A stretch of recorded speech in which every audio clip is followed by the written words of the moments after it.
الحمد لله وحده والصلاة والسلام على من لا نبي بعده وعلى آله وأصحابه الذين أوفوا عهده. أما بعد فأعوذ بالله من الشيطان الرجيم. بسم الله الرحمن الرحيم. لقد كان لكم في رسول الله أسوة حسنة. سبحان ربك رب العزة عما يصفون وسلام على المرسلين والحمد لله رب العالمين. سبحانك لا علم لنا إلا ما علمتنا إنك أنت العليم الحكيم. رب اشرح لي صدري ويسر لي أمري واحلل عقدة من لساني يفقهوا قولي. رب يسر ولا تعسر وتممه بالخير وبك نستعين. اللهم إنا نسألك علما نافعا ورزقا واسعا وعملا متقبلا. اللهم صل على سيدنا محمد وعلى آل سيدنا محمد أفضل صلواتك بعدد معلوماتك وبارك وسلم. اللهم صل على محمد النبي الأمي وعلى آله وسلم تسليما.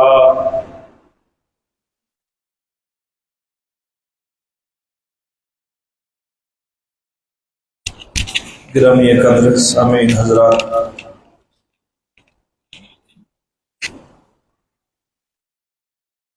آپ کے سامنے آج بحمد اللہ تعالی سیرت النبی صلی اللہ علیہ وسلم کے مقدس عنوان پر 36واں خطبہ ہے. اللہ کریم صحیح بیان کرنے کی توفیق عطا فرمائے اور فریقین کو اس کے مقتضا پر 100% عمل کی توفیق نصیب فرمائے. آواز سمجھ آ رہی؟ ادھر بھی ٹھیک ہے؟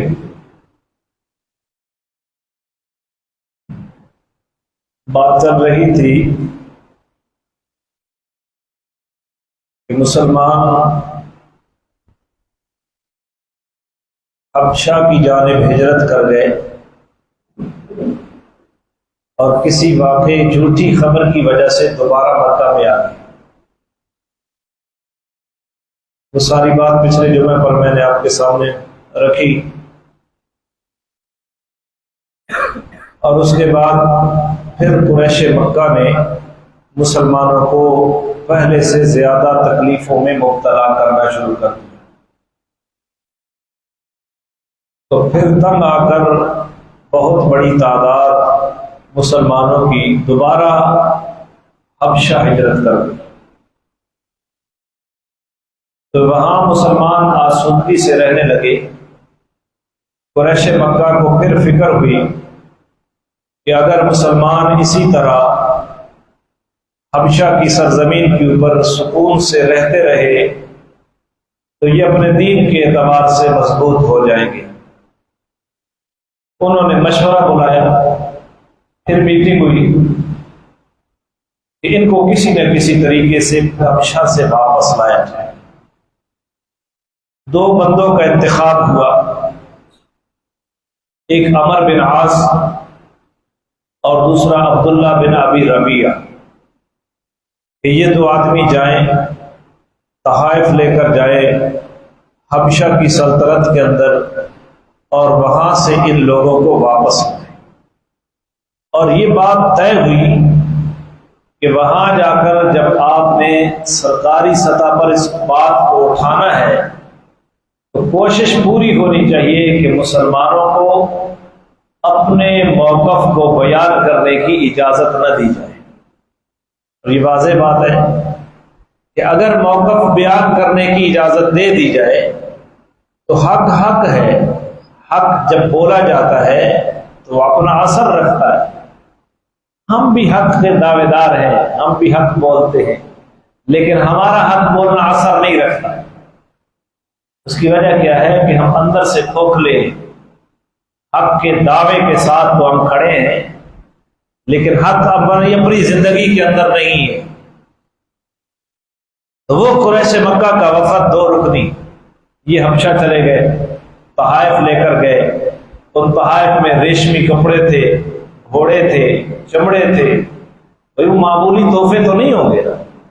جو حبشہ کی سلطنت کے حکمرانوں کو دینے ہوں گے۔ وہ کو کاغذ پینسل تھوڑی ہوگا، وہ کو کاپی وغیرہ تھوڑی ہوگی، وہ خوشبو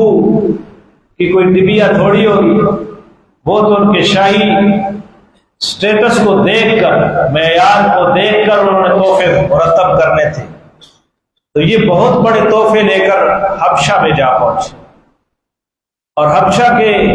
بادشاہ اصحمہ نجاشی، ان کو ملنے سے پہلے انہوں نے ارکان سلطنت کے ساتھ وزراء اور مشیروں سے ملاقات کی، انہیں تحائف دی اور ان کے سامنے اپنا مدعا رکھا کہ ہم مکہ کی سرزمین سے آئے ہیں اور کچھ لوگ نوجوان ہمارے مکہ کے رہنے والے ہمارے رشتہ دار ہیں، انہوں نے ہمارے دین کو چھوڑ دیا ہے اور تمہارے دین عیسائیت کو بھی قبول نہیں کیا۔ ایک نیا دین وہ لے کر آئے ہیں جس سے ہم بھی ناواقف ہیں اور تم بھی ناواقف ہو، لہذا ہمیں مکہ کی دھرتی کے ان کے ورثاء نے، ان کے بڑوں نے، سربراہمردہ لوگوں نے ہمیں بھیجا ہے، ان لوگوں کو ہمارے پاس واپس بھیجا جائے۔ اور یہ مطالبہ بھی رکھا تحائف دے کر کہ ان کو اپنا مدعا پیش کرنے کی اجازت نہ دی جائے،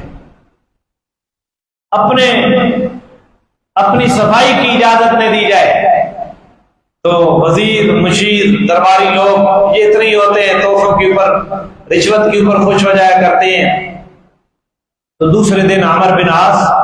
اور عبداللہ بن ربیعہ یہ دونوں بادشاہ کے دربار میں پہنچے، نجاشی کے دربار میں سجدہ کیا جس طرح ان کا طریقہ تھا، اور ایک مجلس کے دائیں طرف بیٹھ گیا اور دوسرا بائیں طرف بیٹھ گیا۔ تو ان کو اجازت دی گئی بولنے کی۔ انہوں نے اپنا مدعا پیش کیا کہ ہم مکہ کی درسی سے آئے ہیں، کچھ نوجوان وہ ہمارے دین کو چھوڑ کر ایک نیا دین دنیا کے اوپر متعارف کروا رہے ہیں، آباء و اجداد کے دین کو چھوڑ دیا ہے اور تمہارے دین کو بھی انہوں نے قبول نہیں کیا۔ ایسا دین جس کو نہ ہم جانتے ہیں نہ تم جانتے ہو، ان لوگوں کو ہمارے پاس واپس بھیجا جائے اور ہم مکہ کے لوگوں کے ایلچی بن کر، قاصد بن کر، سفیر بن کر تمہارے پاس آئے۔ تو جب انہوں نے یہ بات رکھی تو جو وہ وزراء اور مشیر اور درباری لوگ تھے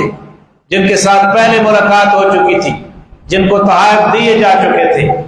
یہ تحائف انہوں نے جناب نجاشی کے سامنے بھی پیش کیے، اس کی شان کے مطابق وہ تحائف دے دیے گئے۔ اس کے بعد بات چیت ہوئی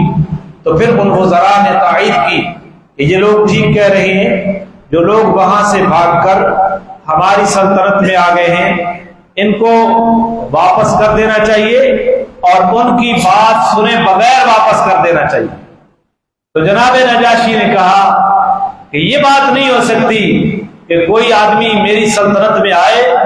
اور میں اس کو کسی کے حوالے کر دوں اس کی بات سنے بغیر، یہ بات نہیں ہو سکتی۔ تو جناب نجاشی نے اس پورے پروگرام کے اوپر پانی پھیر دیا۔ میں نے پچھلے جمعے میں بھی کہا پاکستان تھوڑا ہے، ڈالر لے لو، عافیہ کو لے لو،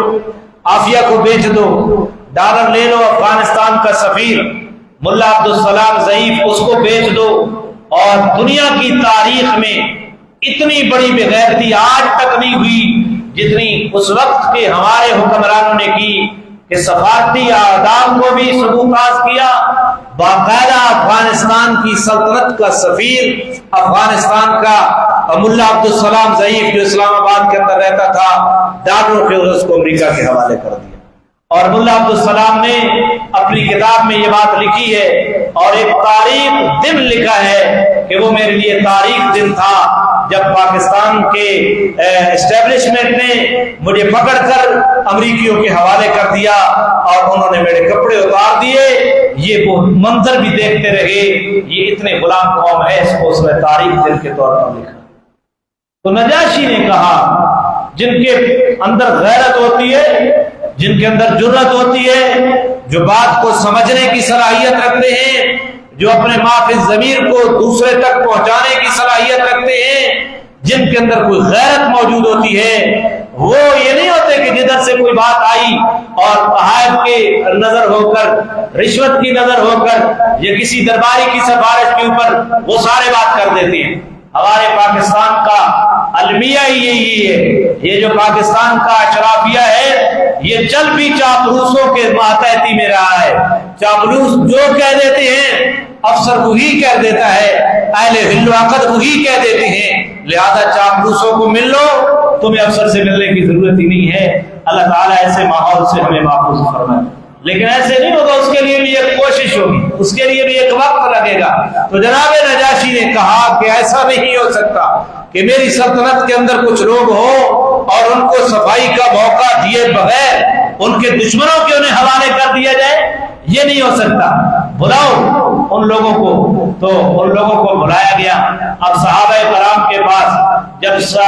سرکاری قاصد پہنچا کہ آپ کو نجاشی کے دربار میں بلایا جا رہا ہے، آپ کی قوم کے لوگوں کا ایک وفد آپ کو لینے کے لیے بادشاہ کے دربار میں پہنچا ہے، تو ظاہر بات ہے کہ دوسری سلطنت میں وہ یہاں ظلم سے ستائے ہوئے وہاں پہنچے تھے، اور وہاں بھی ان لوگوں نے آرام سے نہیں بیٹھنا دیا۔ اب غیروں کی سلطنت تھی، جن کا مذہب ان کا مذہب نہیں تھا، وہ وطن بھی غیروں کا تھا، پاؤں کے نیچے سے زمین نکل گئی اور ڈر بھی گئے کہ بھئی اب کیا کریں گے، ہمارا دین اور ان کا دین ایک نہیں ہے۔ تو مشورے میں ان صحابہ نے اتفاق کیا کہ جو بات نجاشی پوچھے گا، جو جناب محمد رسول اللہ صلی اللہ علیہ وسلم نے ہمیں بتائی تھی، اس سے ایک انچ بھی آگے پیچھے نہیں ہوں گے، وہ پورے کا پورا دین جو پوچھے گا وہ ساری بات بتائیں گے۔ اس اتفاق سے صحابہ کرام نجاشی کے دربار میں پہنچے، اور حضرت جعفر رضی اللہ تعالی عنہ جو سیدنا علی المرتضیٰ کے بڑے بھائی ہیں، جناب رسول اللہ کے چچا زاد ہیں، جناب ابو طالب کے بیٹے ہیں، جناب جعفر تجار رضی اللہ تعالی عنہ۔ تجار لقب بعد میں ملا ہے، یہ انشاءاللہ جب 7ویں ہجری ہم بیان کریں گے وہاں اس لقب کو میں بیان کروں گا۔ تو حضرت جعفر متکلم طے ہوئے کہ بات آپ نے کرنی ہے۔ تو جب یہ وفد ادھر پہنچا تو پھر بادشاہ کو انہوں نے سلام کیا، السلام علیکم، سجدہ بھی نہیں کیا۔ اب ایک نئی کیفیت آ گئی، سلام کیا ہے اور جو معمول تھا سلام کا وہ طریقہ نہیں، اپنی تہذیب کو انہوں نے وہاں لاگو کیا ہے، اپنی تہذیب کے مطابق انہوں نے وہاں کام کیا ہے اور سجدہ بھی نہیں کیا۔ اب ظاہر بات ہے ایک پہلے سے ایک بات چل رہی ہے، ایک مقدمہ دوسری سلطنت کے اندر انہی لوگوں کے خلاف پہنچا ہے، اسی سلطنت کے اندر اسی مقدمے کے اندر بادشاہ کی عدالت کے اندر ان کی حاضری ہے، ان کی تہذیب کو نہیں اپناتے، اپنی تہذیب کو فروغ دے رہی ہیں۔ اب آپ مجھے بتائیں کہ پھر اس وقت کیا کیفیت ہوگی جب انہوں نے اپنے طریقے کے مطابق سلام کیا اور انہوں نے بادشاہ کو سجدہ نہیں کیا، پورے دربار کے اندر ایک انہونی کیفیت طاری ہوگی۔ ایک روایت میں آتا ہے کہ درباریوں نے یہ بات کہی کہ دیکھو بادشاہ سلامت، یہ کیسے بکار اور گستاخ لوگ ہیں، انہوں نے آپ کے آداب، آپ کے دربار کی رعایت بھی نہیں کی، آپ کی حاضری کے اوپر بھی سلام اپنے طریقے سے کرتے ہیں، آپ کو سجدہ بھی نہیں کیا، یہ تو آپ کی شان کے اندر بھی گستاخی ہے۔ دوسری روایت میں آتا ہے کہ قریش مکہ کے اس 2 رکنی وفد نے یہ بات کہی کہ دیکھو انہوں نے سجدہ نہیں کیا ہے، یہ تو ایک نئے دین والے ہیں۔ تیسری روایت میں آتا ہے کہ بادشاہ نجاشی نے خود پوچھا ہے کہ تم نے یہ سلام اس اوپرے طریقے سے کیوں کیا، تم نے میرے دربار میں سجدہ کیوں نہیں کیا؟ تو حضرت جعفر نے کہا کہ ہم سلام وہ کرتے ہیں جو اللہ کے نبی نے ہمیں سکھایا، اور ہم ایک دوسرے کو بھی سلام اسی طریقے سے کرتے ہیں، السلام علیکم، مسلمان آپس میں بھی۔ اور جب ہم اللہ کے نبی کو ملتے ہیں، اپنے پیغمبر کو ملتے ہیں، تو اس وقت بھی ہم سلام اسی طریقے سے کرتے ہیں۔ اور میرے نبی نے ہمیں یہ بات بتائی ہے کہ جنت میں جب مسلمان پہنچیں گے تو جنت میں مسلمانوں کا آپس میں ملاقات کے موقع پر سلام اسی طریقے کا ہوگا، لہذا ہم نے وہی سلام کیا جو ہمیں ہمارے پیغمبر نے بتلایا، جو ہم ایک دوسرے کو کرتے ہیں، جو ہم اپنے نبی کو کرتے ہیں۔ جنت میں پہنچ کر جس سلام کا رواج ہوگا، ہم نے وہی سلام آج آپ کے دربار میں کیا ہے۔ تو یہاں سے اس بات کا پتہ چلا ہے کہ قومیں وہی عروج پاتی ہیں، وہی اپنے موقف کا لوہا منوایا کرتی ہیں جو اپنی تہذیب کا اجرا کیا کرتی ہیں، جو غیروں کی تہذیب کی نقالی کرتی ہیں۔ وہ کبھی ذلت اور تذلل سے باہر نہیں آ سکتی کہ جدھر گیا ان کی بولنی بننے لگیا، جدھر گیا ان کی تہذیب اور کلچر میں لپٹتا گیا، تو پھر آپ غلامی ان کے اوپر تھوپ دی جاتی ہے۔ آج دنیا کے اندر پاکستان کی بولی اپنی بولی نہیں ہے، جو سرکاری زبان ہے، عدالت کے اندر اس کا احترام نہیں کیا جاتا، دفتر کے اندر اس کا احترام نہیں کیا جاتا، سفارتی طریقہ کار میں اپنی زبان کو نہیں چلایا جاتا، تو غلامی خود بخود آئے گی۔ جاپان والوں کو دیکھو اپنی بولی نہیں چھوڑی، اپنا تہذیب نہیں چھوڑی، چین والوں کو دیکھو اپنی بولی نہیں چھوڑی، اپنی تہذیب نہیں چھوڑی۔ دنیا کی ساری سلطنتیں اپنی تہذیب کو اجرا کرتی ہیں، اپنی تہذیب کو فروغ دیتی ہیں، لیکن ہم ہیں اپنے آپ کو آزاد بھی کہتی ہیں، تہذیب بھی دوسروں کی، بولی بھی دوسرے کی۔ تو وہ کب وقت آئے گا کہ آپ آزاد ہوں گے؟ ہمارے جمعیت علماء اسلام کے ممبر اسمبلی کے اندر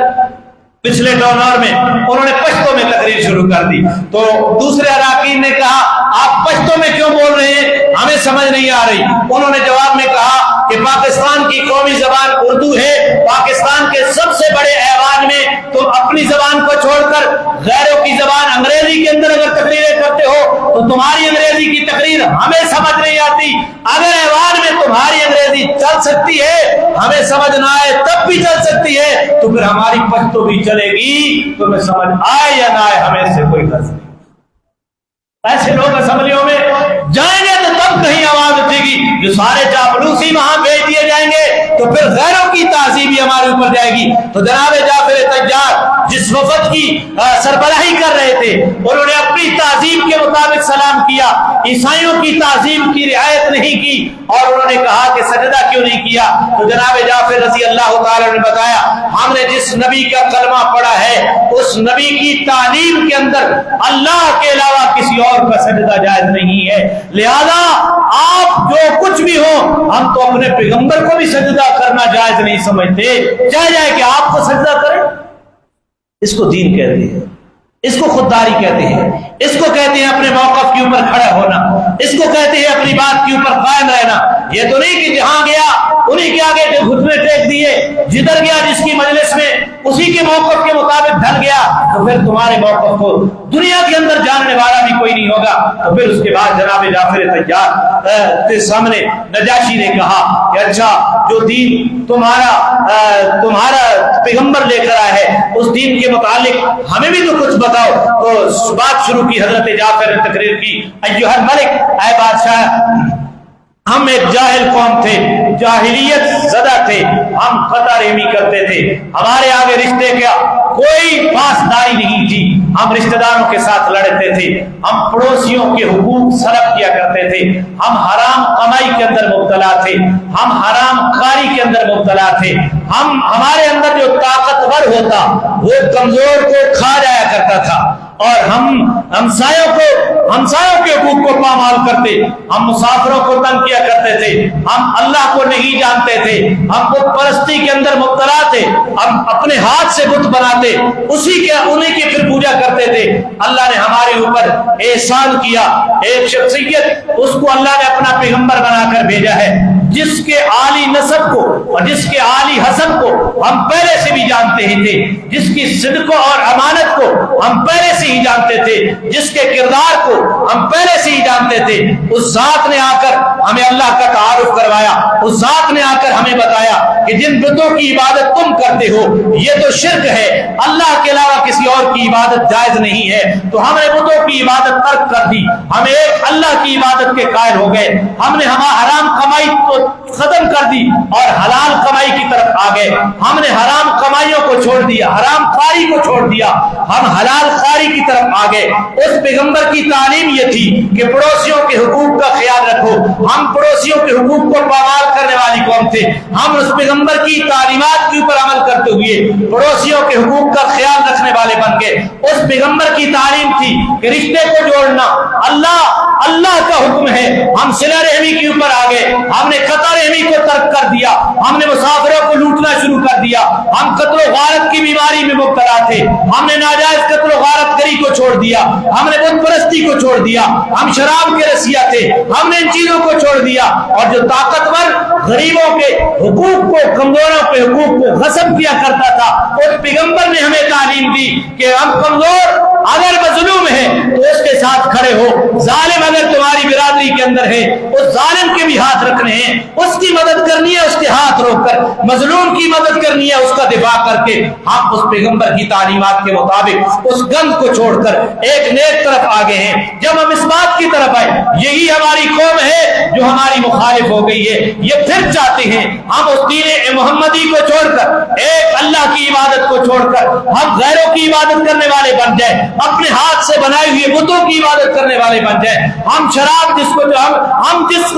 خون ریزی کو چھوڑ چکے تھے اسی خون ریزی کی طرف دوبارہ آ جائیں، ہم جو قطع رحمی کر رہے تھے ہم اس کو چھوڑ کر صلہ رحمی کی طرف آ گئے، یہ ہمیں پھر قطع رحمی کے اوپر مجبور کرتے ہیں، ہم جن حرام خاریوں کے اندر مبتلا تھے ہم اب حلال خاری کی طرف آ گئے ہیں، یہ ہماری قوم پھر حلال خاری سے ہٹا کر حرام خاری کی طرف لے جانا چاہتی ہے، جس ظلم کو چھوڑ کر ہم نے عدل و انصاف کا دامن چھوڑا ہے، یہ قوم ہمیں پھر ظلم کے اوپر مجبور کرنا چاہتی ہے۔ انہوں نے اپنے دین سے ہٹانے کے لیے مکہ کی سرزمین ہماری اوپر تنگ کر دی تھی، لہذا ہم مجبور ہوئے، آپ کے پڑوس کا سنا،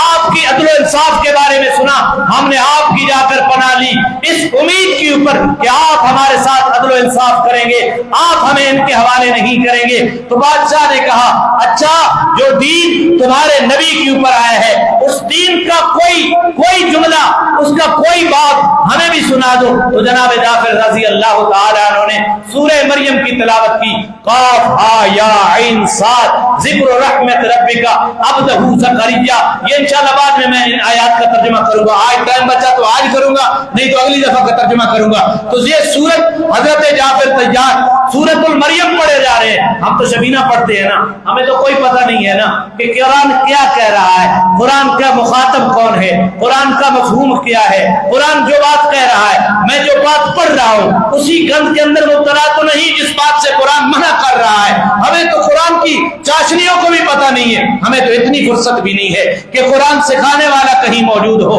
ہم اس سے قرآن سیکھ جائیں، ہمیں تو دنیا کمانے سے فکر نہیں ہے۔ وہ تو سمجھ رہے تھے، حبشہ کا بادشاہ بھی سمجھ رہا تھا، اس کے درباری بھی سمجھ رہے تھے، عیسائی پادری اور علماء بھی وہاں بیٹھے تھے، وہ بھی سمجھ رہے تھے۔ روایات کے اندر آتا ہے حضرت جعفر سورہ مریم پڑھتے گئے، نجاشی بھی رو رہا ہے، وزیر و مشیر بھی رو رہے ہیں، سارے پادری اور علماء بھی رو رہے ہیں، ان کی داڑیاں تر ہو رہی ہیں، ان کی داڑیاں،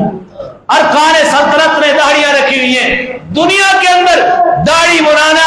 کسی مذہب کے اندر جائز نہیں ہے، یہ قوم لوط کا فعل تھا اور امت محمدیہ نے قوم لوط کے اس فعل کو اپنا لیا ہے۔ من تشبہ بقوم فہو منہم او کما قال علیہ الصلوۃ والسلام، میرے نبی نے فرمایا جو جس قوم کی مشابہت اختیار کرے گا وہ اسی قوم میں سے اٹھائے گا۔ داڑھی تو ابو جہل نے بھی رکھی ہوئی تھی، داڑھی تو ابو لہب نے بھی رکھی ہوئی تھی، تمام مذاہب نے داڑھیوں کے قائل تھے، لیکن قوم لوط نے دنیا کے اندر واحد قوم تھی جس نے داڑھی مڈانے کی ابتدا کی۔ بہرحال نجاشی بادشاہ داڑھی تر ہو گئی، رو رہی ہے، اور نجاشی کہہ رہا ہے کہ جو جناب جابر آپ پڑھ رہے ہیں، آپ کے نبی کے اوپر جو کچھ اترا ہے